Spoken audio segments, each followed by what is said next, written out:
Este es un mensaje del pastor John MacArthur, traducido y predicado en español para el mundo de habla hispana.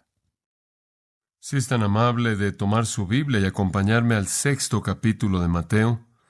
Hace un momento en nuestra adoración el coro cantó lo que conocemos como la oración del Señor, y ese es el tema de nuestro estudio. Estamos examinando Mateo capítulo 6, versículos 9 al 15 en estos días, y estudiando en particular en esta mañana el versículo 9, la primera frase de esta oración. No obstante, quiero leer la oración entera hasta el versículo 13 para que la tenga en mente conforme la estudiamos en esta mañana. Mateo 6, comenzando el versículo 9. Vosotros pues oraréis así: Padre nuestro que estás en los cielos, santificado sea tu nombre, venga tu reino, hágase tu voluntad como en el cielo, así también en la tierra. El pan nuestro de cada día, dánoslo hoy, y perdónanos nuestras deudas, como también nosotros perdonamos a nuestros deudores. Y no nos metas en tentación, mas líbranos del mal, porque tuyo es el reino y el poder y la gloria por todos los siglos. Amén. Hay dos actividades espirituales que deben ser una parte incesante de la vida de un creyente. Dos grandes pilares que sostienen al creyente en el asunto de la vida diaria. Una es el estudio de la palabra de Dios. Dos, la oración. De esta manera los apóstoles confesaron en Hechos 6:4, y nosotros persistiremos en la oración y en el ministerio de la palabra. La oración es nosotros hablándole a Dios. Estudiar la palabra es Dios hablándonos a nosotros. Esas dos cosas son un intercambio vital entre el hombre y Dios. Y entonces la Biblia habla de que debemos estar incesantemente involucrados en ambos, constantemente, diariamente alimentándonos de la palabra de Dios, constantemente, diariamente respondiendo en comunión con Dios. De manera clara, remontándonos al Pentateuco, la afirmación de la voluntad de Dios, registrando su ley y dándosela al hombre, fue que ese hombre hablaría de la ley cuando se sentara, cuando se pusiera de pie, cuando se acostara, cuando estuviera andando por el camino. El hombre, a través del salmista, debía meditar en la ley de Dios día y noche. La ley de Dios, entonces, debía ser el enfoque de sus pensamientos y el tema de su conversación todo el tiempo. Y así también con la oración. El apóstol Pablo dice, orad sin cesar. El apóstol Pablo dice, orando siempre con toda oración y súplica. El Nuevo Testamento nos dice que debemos estar en toda oración con gratitud, hacer conocidas nuestras peticiones a Dios. Debemos estar orando en todo tiempo. Debemos estar estudiando la palabra, recibiéndola, meditándola y entregándola y dándola en todo momento. Esas dos cosas entonces se convierten en el elemento de la vida del creyente. Oír a Dios conforme Él habla en su palabra y hablándole a Dios en nuestras oraciones. Ahora hemos estudiado mucho acerca de recibir la palabra de Dios en el pasado y lo haremos en el futuro. Pero por ahora estamos enfocándonos en la oración. La oración, una de esas dos constantes en la vida del creyente. Jorge Müller, ese gran hombre de oración, se le preguntó cuánto tiempo pasaba en oración y su respuesta fue, y cito, vivo en el espíritu de la oración. Oro conforme camino, oro cuando me acuesto, oro cuando me levanto. Las respuestas siempre están viniendo. Fin de la cita. La oración para él era un estilo de vida. Nuestro Señor sabe eso. Nuestro Señor sabe que la oración es un estilo de vida. Nuestro Señor aquí se detiene en medio de su discurso en el Sermón del Monte, el cual en particular compara el estándar falso de religión de los fariseos y los escribas con el estándar verdadero de Dios. Y Él incluye aquí una palabra de instrucción a todos aquellos que nombran su nombre para que puedan saber cómo orar. Las oraciones son muy importantes. Si es un estilo de vida para nosotros, entonces es necesario que nosotros entendamos cómo orar. De hecho, esta misma oración modelo que Él da aquí también es dada en Lucas en respuesta a la pregunta, Señor, enséñanos a orar. Si la oración es algo que debemos hacer de manera incesante, entonces debemos saber cómo hacerlo de manera apropiada. Y entonces nuestro Señor nos enseña a orar. Observe lo que no nos enseña. No nos enseña acerca de la postura de la oración, porque cualquier postura está bien. En la Biblia la gente oraba de pie, levantando sus manos, sentados, arrodillados, levantando sus ojos, postrados, colocando su cabeza entre sus rodillas, golpeándose el pecho, viendo el templo, etcétera, etcétera. No había una postura específica. Observe que no nos dice nada acerca del lugar de la oración. La gente en la Biblia oraba en una batalla, en una cueva, en un closet, en un huerto, en un jardín, al lado de una montaña, junto al río, en el mar, en la calle, en la casa de Dios. 1 Timoteo dice que los hombres oren en todo lugar. En la Biblia la gente oraba en una cama, en un hogar, inclusive en un pez, en el techo de una casa, en una prisión, junto al mar, en soledad, en el desierto, en una cruz y demás. Él no nos habla acerca de los tiempos de la oración. Me acuerdo de un hombre que estaba predicando un sermón a un grupo de ministros y él predicó acerca del por qué la Biblia enseña que las mañanas deben ser para la oración y debemos orar en la mañana. Y examiné mi Biblia y en la Biblia encontré a gente orando en las primeras horas de la mañana, en la mañana 3 veces al día, en la tarde antes de las comidas, después de las comidas, en la 9ª hora, a la hora de acostarse, a la medianoche, día y noche en la actualidad, con frecuencia cuando son jóvenes, cuando son personas de edad, en problemas, diariamente y siempre. Jesús no nos habla de un momento específico, un lugar específico, una postura específica. Hay algunas personas que cuando oran sienten que deben tener un manto de oración puesto. El pueblo judío en la actualidad, cuando oran, tiene que vestirse para su oración, pero conforme usted ve la Biblia, la gente oraba en todo tipo de circunstancias y actitudes. Algunas veces con cilicio, algunas veces sentados en cenizas, algunas veces rasurándose sus cabezas, golpeándose el pecho, clamando, aplicando polvo a su cabeza, rasgando su ropa, ayunando, suspirando, gimiendo, clamando a gran voz, sudando sangre, agonizando, con corazones quebrantados, con espíritus quebrantados, derramando sus corazones, rasgando los corazones, dice la Biblia, haciendo un juramento, ofreciendo un sacrificio, ofreciendo alabanza, cantando canciones, etc. Eso no es importante. En cualquier postura, en cualquier momento, en cualquier lugar, en cualquier circunstancia, en cualquier atuendo, la oración es apropiada porque la oración es un estilo de vida total. La oración es una comunión abierta con Dios que se lleva a cabo en todo momento. Algunas veces se vuelve más concentrada, intensa que otras veces, pero la oración es un estilo de vida. Y si es un estilo de vida, entonces necesitamos entender cómo orar, y eso es precisamente por qué Jesús nos enseña esto aquí. Esta no es una oración que debe ser orada, sino más bien es un modelo para toda oración. Realmente creo que el mensaje más importante que le voy a predicar a usted en esta serie entera, se lo di el domingo pasado. Si no lo escuchó, necesita escucharlo, porque presenta el panorama entero de este concepto en la oración de los discípulos aquí. Observe cómo comienza la oración, o el modelo para la oración comienza, versículo 9. Vosotros pues oraréis así, hutos un en el griego, lo cual literalmente dice, de esta manera, o quizás podríamos traducirlo, siguiendo esta línea orarán. No está diciendo, en estas palabras exactas oren. Algunas veces en el libro de los Hechos, vi unas cuantas veces en donde esto ocurría, la misma frase hutos un es usada, dirá, siguiendo estas líneas, el Antiguo Testamento dice, y después va a parafrasear el Antiguo Testamento. El punto es que la frase hutos un no necesariamente significa en estas palabras exactas. Puede significar eso, pero en muchos casos tiene referencia al contenido general. Siguiendo esta línea.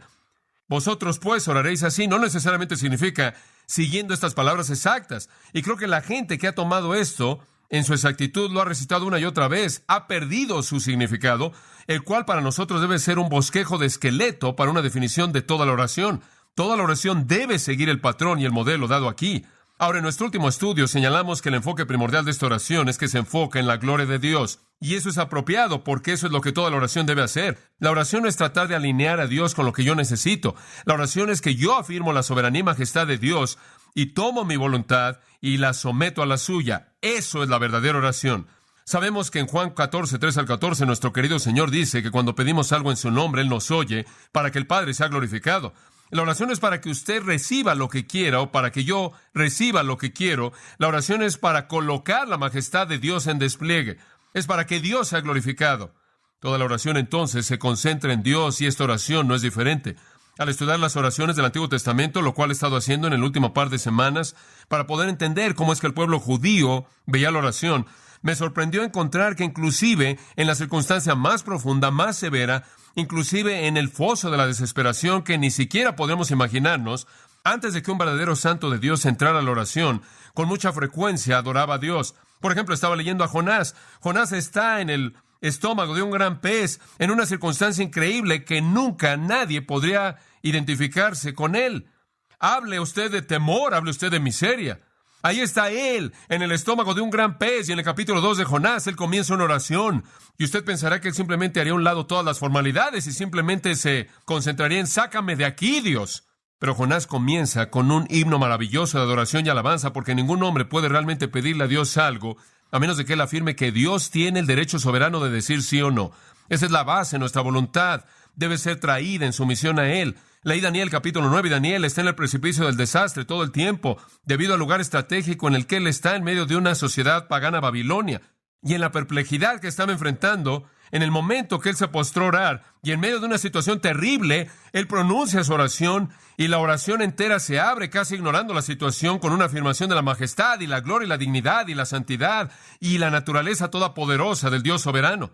Avancé un poco en mi estudio y llegué a Jeremías 32, y el querido Jeremías, quien pasó la mayor parte de su vida en frustración, confusión y perplejidad, quien pasó la mayor parte de su vida llorando, debido a su corazón quebrantado por su pueblo, comienza a derramar una oración a Dios en medio de esta perplejidad, y termina no siendo nada más que una recitación de la majestad de Dios, atributo tras atributo, conforme comienza. ¿Por qué hicieron eso? ¿Y por qué esto comienza? Padre nuestro que estás en los cielos, santificado sea tu nombre, venga tu reino, hágase tu voluntad. ¿Y por qué termina? Porque tuyo es el reino y el poder y la gloria por los siglos, porque Dios es el enfoque de toda la oración. La oración es para darle a Dios el privilegio de desplegar su majestad. Es para traer mi vida en armonía con la voluntad de Él. Me permite ilustrar eso a partir del Salmo 86, y hay muchos lugares a los que podríamos ir para ilustrar esto, pero me encanta esto. Esto es tan específico. Salmo 86. El salmista está a punto de ofrecer una oración. Él va a orar a Dios y está buscando la misericordia de Dios y el amor de Dios y la compasión de Dios y la ternura de Dios a favor de él. Comenzando en el versículo 6. Da oído, Jehová, a mi oración y presta atención a la voz de mis súplicas. En el día de mi tribulación a ti clamaré, porque tú me responderás. Ahora el salmista está en medio de problemas. Esta es una oración de David. Su corazón está cargado. Hay una ansiedad tremenda en su espíritu. Y él se acerca a Dios a orar. Pero observe esto. En primer lugar, él dice en el versículo 8, entre los dioses no hay nadie como tú, oh Jehová. Él no comienza con una petición, él comienza con una afirmación de la majestad y la naturaleza de Dios como el único Dios.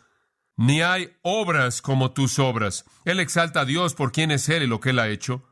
Todas las naciones a quienes tú has hecho vendrán y te adorarán, oh Jehová, y glorificarán tu nombre. Él dice, el mundo entero debería estar postrándose enfrente de ti, porque tú eres grande, versículo 10, y haces cosas maravillosas, solo tú eres Dios. Ahora, ¿se da cuenta usted? Esta es la oración típica del santo del Antiguo Testamento, quien sabía en qué consistía la oración.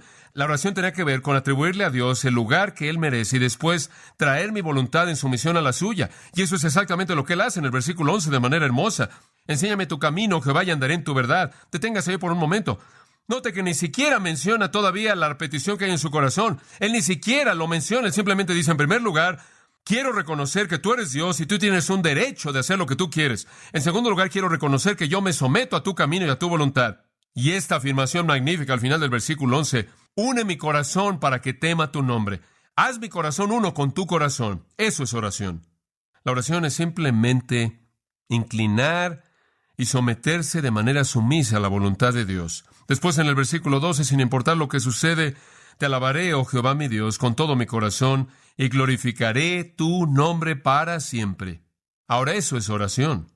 Eso es oración. Y usted no la puede separar de la alabanza. Colocar a Dios en su lugar apropiado como soberano y traer nuestras vidas de manera sumisa a su voluntad. Ahora, con eso en mente, regrese a Mateo 6. Y eso simplemente fue una breve mirada al tema de la oración conforme contemplamos la naturaleza y persona de Dios. Cubrimos eso en gran detalle la última vez. Pero observe de nuevo cómo he bosquejado esta oración, si es tan amable. De manera muy, muy simple, esta oración, toda faceta, toda afirmación, llena de verdad, breve, se enfoca en Dios, cada una de ellas. Padre nuestro que estás en los cielos, esa es la paternidad de Dios. Santificado sea tu nombre, esa es la prioridad de Dios. Venga tu reino, ese es el programa de Dios. Hágase tu voluntad, ese es el propósito de Dios. El pan nuestro de cada día, dánoslo hoy, esa es la provisión de Dios. Y perdónanos nuestras deudas, como también nosotros perdonamos a nuestros deudores. Ese es el perdón de Dios. Y no nos metas en tentación, mas líbranos del mal. Esa es la protección de Dios. Porque tuyo es el reino y el poder y la gloria por los siglos de los siglos. Amén. Esa es la preeminencia de Dios. Toda fase habla de Dios. La oración entonces es para colocar a Dios en su lugar infinito, majestuoso. Veamos la primera, la paternidad de Dios. Padre nuestro que estás en los cielos.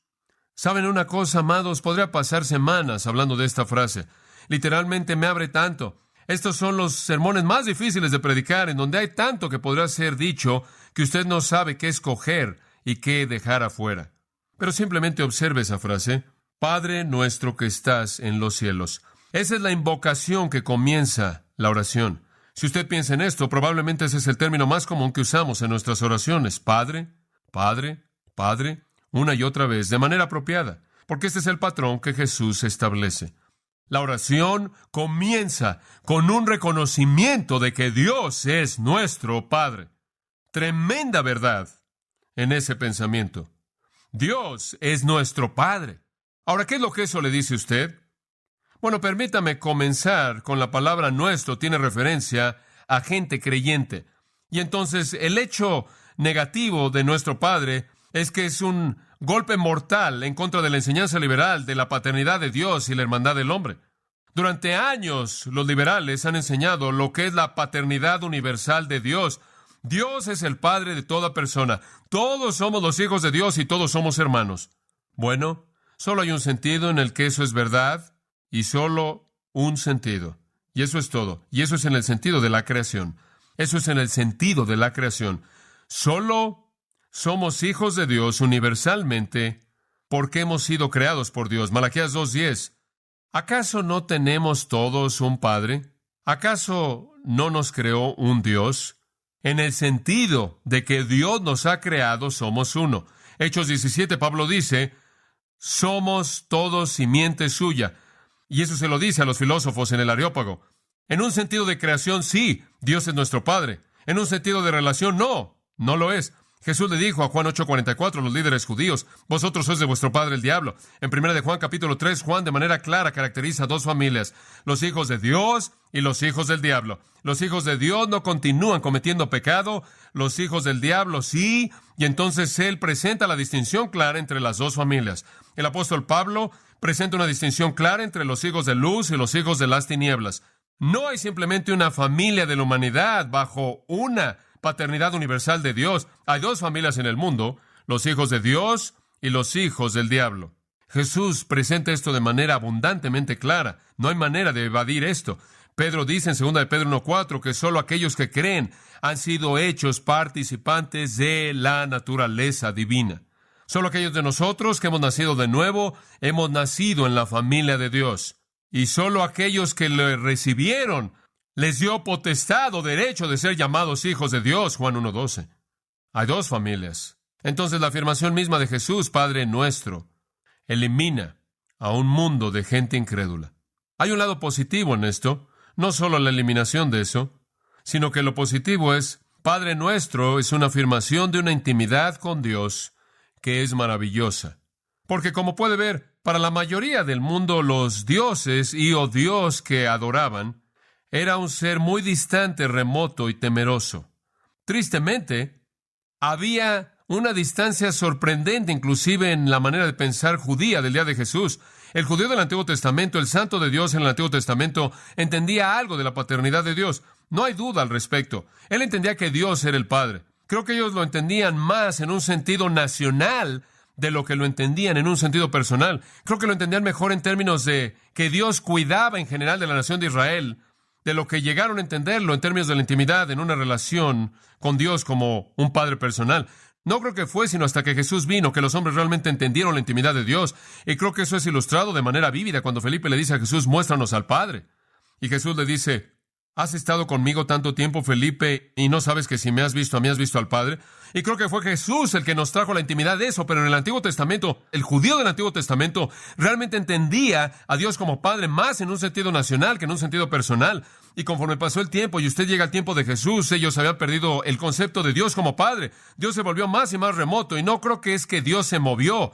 Creo que ellos se movieron conforme se alejaron de la religión verdadera, conforme se alejaron de la verdadera adoración y redefinieron su sistema para tolerar la pecaminosidad. Se aislaron del cuidado paternal de Dios, por lo tanto ellos asumieron que Dios estaba remoto e inclusive dejaron de usar los nombres de Dios. Se volvió algo blasfemo inclusive mencionar el nombre de Dios. Habían desarrollado una distancia inmensa. Ellos habían perdido el sentido de la paternidad de Dios, inclusive en un sentido nacional que habían conocido en el pasado.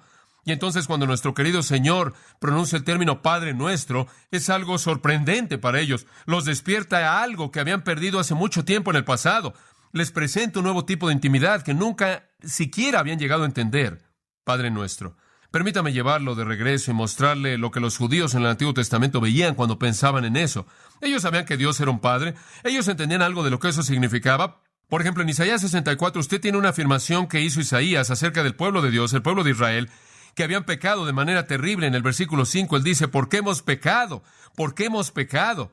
Después, en el versículo 6, él los describe en términos muy vívidos.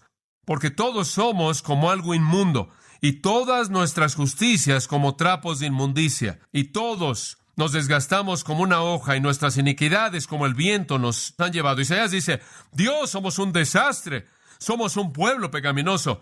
Nos hemos alejado mucho de aquello que es la conducta apropiada. En el versículo 7 dice, y ni siquiera hay uno que invoque tu nombre, ninguno que te busque, porque tú has escondido tu rostro de nosotros y nos has consumido debido a nuestras iniquidades. Dios, nos sentimos perdidos, nos sentimos aislados, somos tan malos, ni siquiera ya te buscamos, ni siquiera ya te podemos encontrar. Esa es una situación bastante desesperada. Y aquí entonces apela Isaías, versículo 8, de manera hermosa. Él dice, pero ahora, oh Jehová, tú eres nuestro Padre. Deténgase ahí. Como puede ver, él reafirma la realidad confortante de que Dios es un Padre y los padres cuidan de sus hijos. Como puede ver, ellos entendían eso. Ellos entendían algo del concepto de Dios como un Padre. Aunque somos pecaminosos, todavía eres nuestro Padre.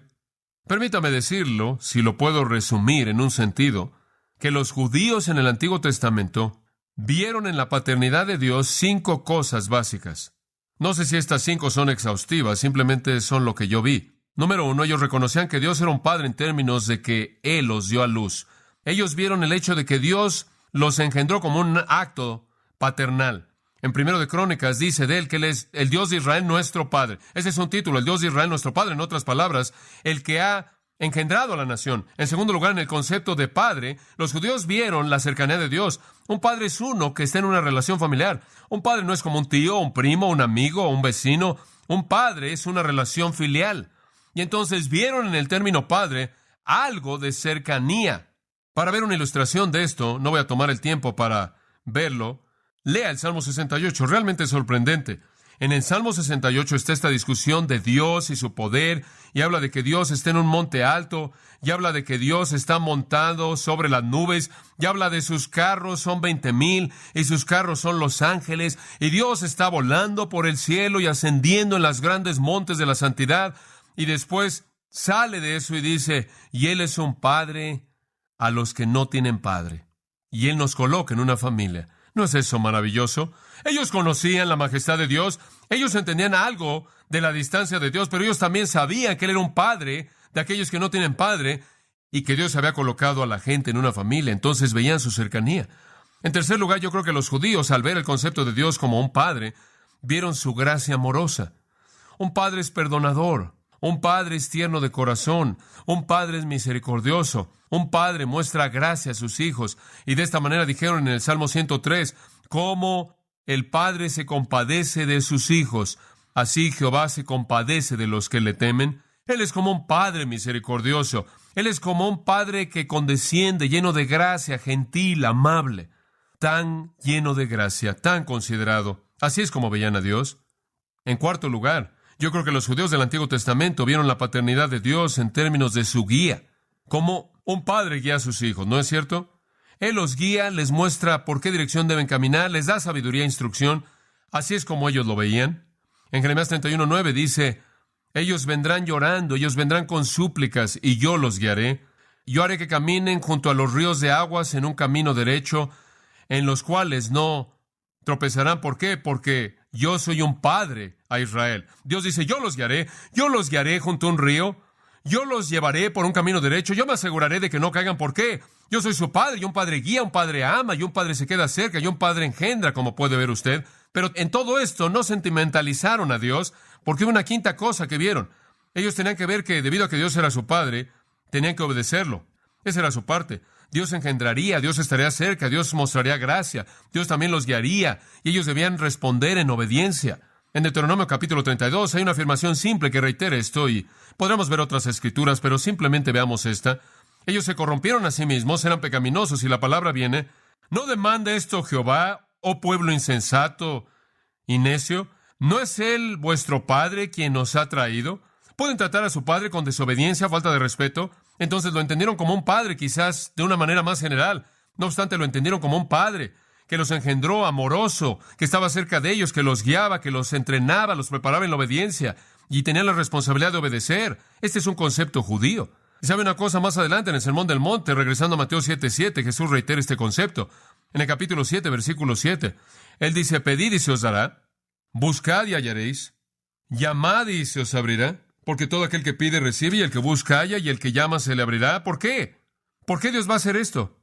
¿Por qué Dios va a oírlo usted cuando pida? ¿Por qué Dios va a abrir cuando toque? ¿Por qué Dios va a ayudarle cuando busque? ¿Por qué?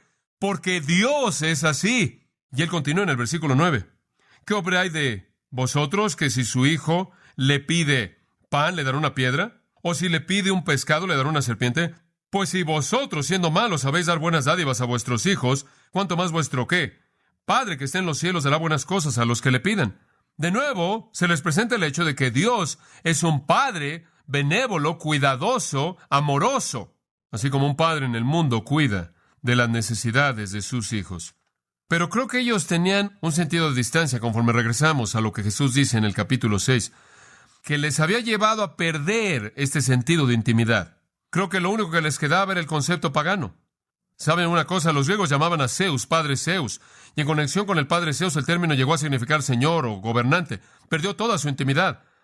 No quedó nada de intimidad, y por cierto, Zeus era un dios bastante corrupto. Simplemente quiero que sepa eso.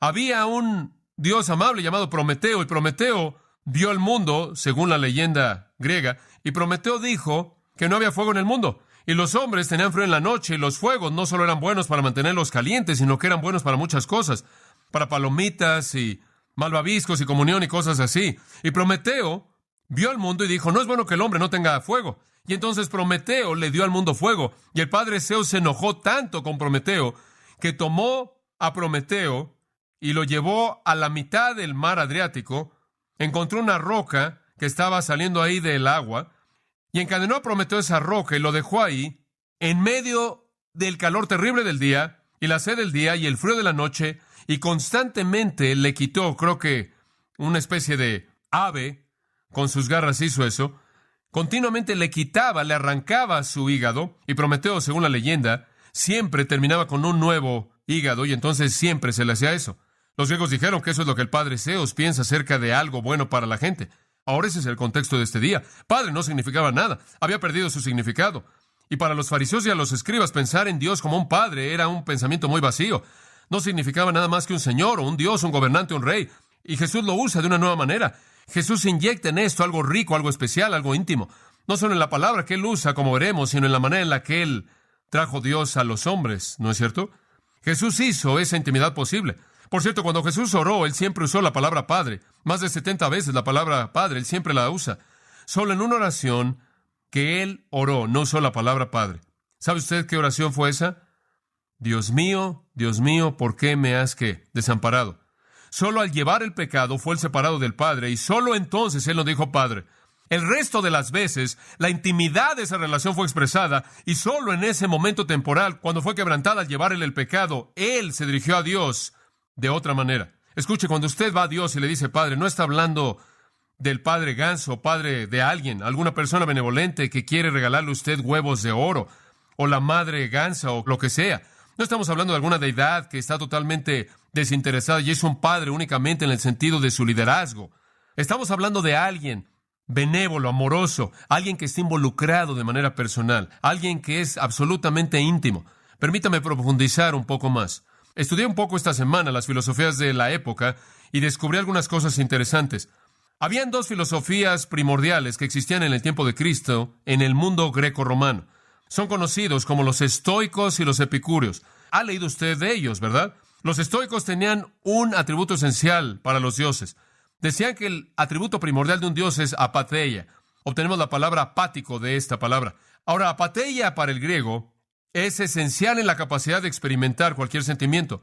Ahora, los griegos dijeron esto: si una persona puede sentir amor, él puede ser lastimado. Si una persona puede sentir gozo, él puede sentir tristeza. Si una persona puede sentirse contento, puede sentirse infeliz. Por lo tanto, los dioses no sienten nada, de lo contrario podrán ser lastimados. Entonces ellos escogen ser totalmente personas que no tienen pasiones, no tienen emociones, incapaces de sentir algún sentimiento. Son apáticos, indiferentes. Esa es la perspectiva estoica de los dioses. Totalmente carentes de emoción, pasión, indiferentes. Los epicúreos tenían una idea un poco diferente. Ellos dijeron que la cualidad suprema de las deidades es ataraxia. Ataraxia es un término que significa serenidad total, calma total, paz perfecta. Ahora ellos dijeron que si los dioses se involucraban en asuntos humanos, perdían su tranquilidad, ¿verdad? Perdían su calma. Si se involucran en el desastre en el mundo, nunca podrán mantener su serenidad. Por lo tanto, los dioses están distantes. Y ellos tenían lo que llamaríamos en la actualidad una perspectiva deísta, que hay un poder que está allá arriba, que echa a andar todo y después se aleja porque no quiere involucrarse. Entonces los estoicos decían, Dios es absolutamente apático e indiferente, y los epicúreos dijeron, Dios está absolutamente distante, totalmente desinteresado y aislado de toda condición humana. Así es como pensaban de sus dioses, aunque usaban el término Padre. Ahora, ¿qué hay acerca del día moderno? Es un poco diferente. James Stewart citó 2 líneas de un poema escrito por Thomas Hardy. Thomas Hardy dijo esto. Él dijo, la oración es inútil porque no hay nadie a quien orar, excepto, y aquí está la cita, esa cosa soñadora, oscura, torpe, que gira la manívela de esta presentación aburrida. Fin de la cita. Para Thomas Hardy, Dios, esa era cosa que estaba soñando, torpe. Voltaire dijo, la vida es una mala broma. Que caiga el telón, la farsa se acabó. H.G. Wells, en una de sus novelas, pintó un retrato de un hombre derrotado por el estrés y la tensión de la vida moderna. Y el hombre estaba muriendo, y un hombre muy santo le dijo que su única esperanza era comunión en Dios. Y él dijo, ¿por qué? ¿Esa cosa allá arriba tener comunión conmigo? Tan pronto como pensé en refrescar mi garganta, lo querría hacer tanto como refrescar mi garganta con un Milky Way o estrechar las manos con una estrella. El estoico ve a su Dios sin emociones. El epicúreo ve a su Dios totalmente distante. El filósofo moderno ve a Dios como la cosa oscura, soñadora, torpe, que gira la manivela de la presentación aburrida. Inclusive el judío de la época de Jesús ve a Dios como un padre, solo en un sentido pasado, remoto, distante, desvanecido, con poco significado. A toda esa confusión, Jesús simplemente pronuncia sin explicación 2 palabras, Padre nuestro, Padre nuestro. Y al hacer esto, abre una verdad que nos lleva a nuevas dimensiones de significado. El término en el griego es pater. Jesús no usó ese término. Jesús habló arameo cuando él habló, aunque la Biblia fue escrita en griego. Hay poca duda en mi mente que él usó el término Abba, ya que Abba era el término familiar. Abba era el término de cercanía usado por un niño pequeño para hablar a su padre. De hecho, el Talmud dice que lo primero que ellos aprendían era decir Abba e Ima. Eso se oye como los niños pequeños, ¿no es cierto? No sé cómo sus hijos empezaron a llamarlo a usted cuando empezaron a hablar, pero se les ocurrieron algunas cosas simpáticas en nuestra casa. Casi un sonido no estructurado, sin significado, en el momento en el que un niño pequeño comienza a hablarle a sus padres. En Marcos 14:36 dice que Jesús dijo, Abba, Padre, quita esta copa de mí. En el principio y al final de su ministerio y a lo largo de su ministerio, creo que Abba fue su término, significa papito. En Romanos 8:15 y Gálatas 4:6 la Biblia dice que podemos clamar Abba, Padre. No venimos a Dios como un padre en términos de la manera en la que los judíos solían pensar, simplemente como alguna deidad responsable de la nación entera. No venimos a Dios como algo indiferente, alejado. Venimos a Dios como un padre íntimo. Usamos el término Abba. Esta es una respuesta al escepticismo moderno. Esta es la respuesta a la confusión de los fariseos. Esta es la respuesta a los filósofos. Permítame cerrar nuestros pensamientos esta mañana al resumir esto. ¿Qué significa que Dios es nuestro Padre? ¿Qué significa que podemos ir a Él como Padre? Escuche esto. Número 1, significa el fin del temor. Significa el fin del temor. Los misioneros nos dicen que uno de los regalos más grandes que el cristianismo trae a la sociedad pagana es la certeza de que Dios es un Padre amoroso, que se preocupa porque la gente pagana vive bajo el temor de sus dioses. Si usted ha leído el libro Los Señores de la Tierra, usted conoce el temor increíble, inconcebible que esas personas enfrentaron antes de que fueron liberados por la fe en Cristo. Esto ha sido repetido miles de veces alrededor del mundo, conforme las religiones falsas han vivido bajo un temor absoluto hasta que llegan a conocer al Padre amoroso a través del Hijo amoroso. Ellos creen en dioses.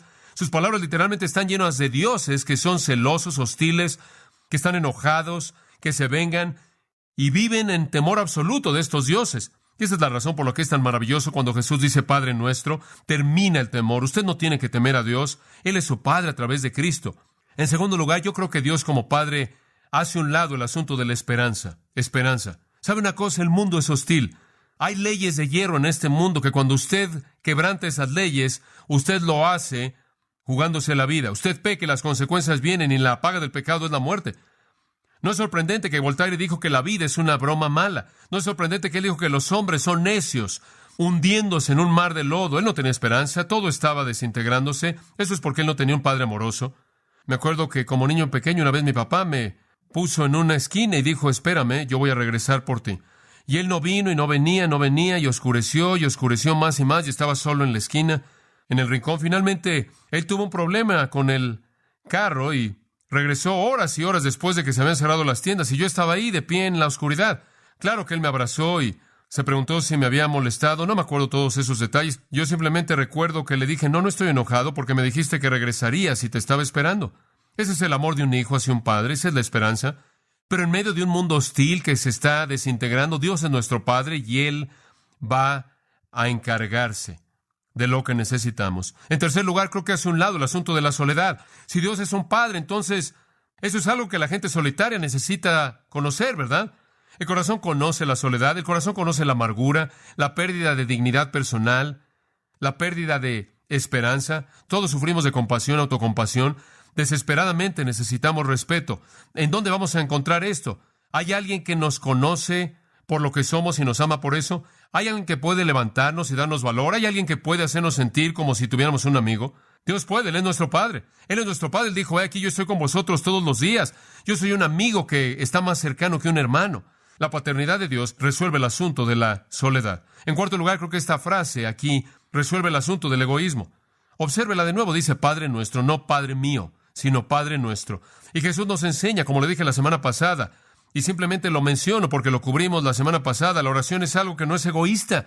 Incluye a la comunidad entera de la fe siempre. De hecho, no hay un solo pronombre personal en singular en toda esta oración. Cuando usted ore, no ore centrado en usted mismo, ore con sus brazos abrazando a todo mundo. Efesios 6:18 dice, orando en todo tiempo, con toda oración y súplica, escuche esto, por todos los santos. Ore por todo mundo. Y sabe una cosa, si usted solo se enfoca en sí mismo, usted no entiende lo que dice aquí. Él no es su Padre, Él no es mi Padre, Él es nuestro Padre.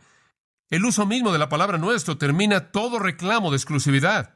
En quinto lugar, Dios como Padre resuelve el asunto de los recursos porque dice, Padre nuestro que estás, ¿dónde? En el cielo. Escuche, cuando usted va a su Padre a buscar recursos, usted no dice, oh Señor, sé que no hay mucho que encontrar en el mundo. Escuche, Él no está buscando los recursos en el mundo, Él lo está encontrándolos en el cielo. Yo creo que esto añade una dimensión que simplemente nos saca de nuestros problemas. Padre nuestro que estás en el cielo, Él tiene todos los recursos en la esfera sobrenatural a su disposición. Todo lo que el cielo es, todo lo que significa en Efesios, ser bendecido en los lugares celestiales con toda bendición espiritual, está disponible en Él. Él es un Padre amoroso quien tiene todos los recursos del cielo. Arthur Pink dice, y cito, si Dios está en el cielo, entonces la oración necesita ser algo del corazón y no de los labios, porque ninguna voz física en la tierra puede rasgar los cielos. Fin de la cita. Si Dios está en los cielos, entonces nuestras almas deben estar distanciadas de la tierra. Si oramos a Dios en el cielo, entonces la fe debe llevar con alas nuestras peticiones. ¿Quiere usted satisfacción? Dios la tiene a su disposición. ¿Quiere usted justicia? Dios la tiene en los lugares celestiales. Paz, comunión, conocimiento, victoria. De nuevo, todo está ahí. Yo oro un Padre quien tiene recursos absolutamente eternos. Oh, qué gran pensamiento. En sexto lugar, ver a Dios como Padre resuelve el asunto de la obediencia. Suele haber un compromiso con obedecer a su Padre. No sé si ya existe en la actualidad. Era tan importante que en el Antiguo Testamento Dios dijo, si encuentran a un hijo desobediente, apedréenlo, porque quiero que el mundo sepa que deben obedecer a sus padres, porque ese es un retrato de cómo deben responder a Dios su Padre, y eso resuelve el asunto de la obediencia. Mis hijos deben obedecerme, y yo soy un padre indigno, debemos obedecerlo a Él, y Él es un Padre infinitamente digno. El punto de la paternidad de Dios se reduce al hecho de que debemos obedecer. Jesús obedeció al Padre. Él dijo, no vine a hacer mi voluntad, sino la voluntad del que me envió. Él dijo, mi comida es hacer la voluntad del Padre. Mas no se haga mi voluntad, sino la tuya. Si Él se puede asignar a sí mismo un lugar de sumisión en la perfección, ciertamente podemos someternos en nuestra imperfección. Finalmente, resuelve el asunto de la sabiduría. Si Dios es el Padre, entonces Él es infinitamente más sabio que nosotros. ¿Se acuerda usted del antiguo programa de televisión, Padre sabe lo que es mejor? Eso nunca volverá a ser transmitido. Eso nunca volverá a ser transmitido. Pero el Padre sí sabe. Y regresamos a donde comenzamos, sumisos a su voluntad, porque es lo mejor. Ahora escúcheme. ¿Qué sucede cuando usted sabe que Dios es su Padre? En primer lugar, quita el temor. En segundo lugar, provee esperanza. En tercer lugar, termina con la soledad. En cuarto lugar, termina el egoísmo, porque Él es Padre nuestro. En quinto lugar, provee recursos celestiales infinitos, porque Él es nuestro Padre que está en los cielos. En sexto lugar, demanda obediencia. Y en séptimo lugar, declara sabiduría. Entonces, comenzar una oración, Padre nuestro, que estás en los cielos, es indicar mi disposición, mi prontitud a venir como un hijo amado a un Padre amoroso, a recibir todo lo que su amor puede darme. Ahora, cuando usted ore, ¿va a orar usted de esta manera? Inclinémonos juntos en oración. Señor, cada vez que digo Padre nuestro, sé que no estoy perdido en la multitud. Cada vez que digo eso, yo sé que tú estás ahí. Yo sé que tú estás ahí quitando mi temor, proveyendo esperanza, quitando la soledad, quitando el egoísmo, proveyendo recursos celestiales vastos e infinitos, llamando a mi obediencia y afirmando tu sabiduría absoluta. Oh, qué cosa es tenerte como un Padre. En todas nuestras oraciones, querido Señor, que vengamos con un profundo sentido de gratitud, porque tú eres nuestro Padre, a quien podemos decirle papá, papito, Abba, en intimidad, porque tú te preocupas. Tú no solo nos hiciste súbditos de tu reino, tú no solo nos hiciste siervos de tu voluntad, tú no solo nos llamaste amigos, tú nos hiciste hijos e hijas, tus hijos, y nos dijiste que te llamáramos Padre. Gracias. Y que nosotros seamos hijos obedientes, que nosotros que somos tus hijos, vivamos y caminemos como deben caminar tus hijos, para tu gloria, en el nombre de Cristo. Amén. Usted ha escuchado a John MacArthur, maestro bíblico de Gracia a Vosotros. Para más información y acceso gratuito a todos los mensajes de John, así como una lista de libros incluyendo la Biblia de estudio, visite la página web en gracia.org. Gracia a Vosotros y el pastor John MacArthur se reservan toda protección y el derecho de autor bajo la ley que esté vigente. La información de derechos de autor está disponible en gracia.org, que incluye instrucciones para limitar la duplicación de este archivo digital. Gracia a Vosotros es una organización sin fines de lucro, dedicada a desarrollar recursos desde las enseñanzas del pastor John MacArthur, las cuales ofrecen la verdad de las Escrituras. Por otra parte, estimado oyente, su apoyo en oración y sus donaciones al ministerio nos ayudan a lograr este propósito para equipar a miles de personas de habla hispana. Si desea hacer una donación u ofrenda, puede hacerlo utilizando su tarjeta Visa, Mastercard, Discovery o American Express. Si vive en Estados Unidos o Puerto Rico, puede llamarnos al 1-866-5-GRACIA. Esto es 1-866-547-22.